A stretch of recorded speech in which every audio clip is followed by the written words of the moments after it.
I'm Scott Turicchi, president of J2 Global, Inc.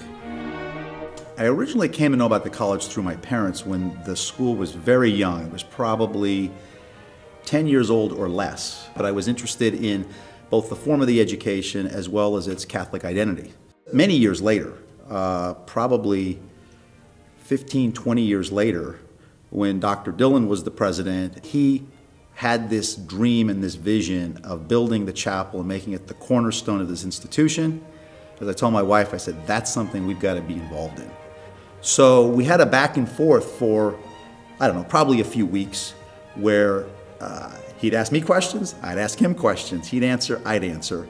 And actually that was a great process. I wanted to make sure that the way the college was governed from a business standpoint had some of the elements that we're accustomed to in business. Is there accountability? How does that work? What kind of practices was the college employing?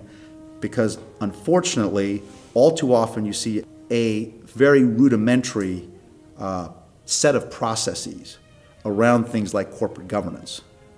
And what was very impressive is that the college had strong governance principles that were equal in its stature and its standing with its philosophical principles on which the college was founded. And that's very rare. And I'm always impressed about how every year we go through the budget, Peter can very, very accurately project what the expenses of the college will be. Because if you think about it as a donor, I would hope people want to know that their money is being used not only to achieve the purpose that it's intended for, but in the most efficient possible way.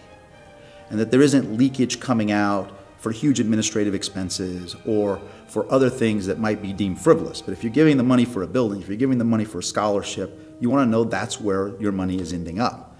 And a lot of the challenges in some of these organizations is there's a loose structure and you kind of lose the trail of the money over time. And that's not an issue we've ever had at TAC. And now being on the inside as a board member, I can reaffirm not just from asking the questions, but witnessing it, experiencing it, seeing the depth of conversation, dialogue, and sometimes even debate that goes on how these sensitive matters can get resolved. Once you have the high degree of confidence you know where you're spending your money, then you kind of got to reverse engineer how am I going to get the revenue to cover that. A certain amount clearly comes from the students through tuition, room, and board, but then you have that gap. But the people have been generous for 40 years, and somehow it always seems to work out.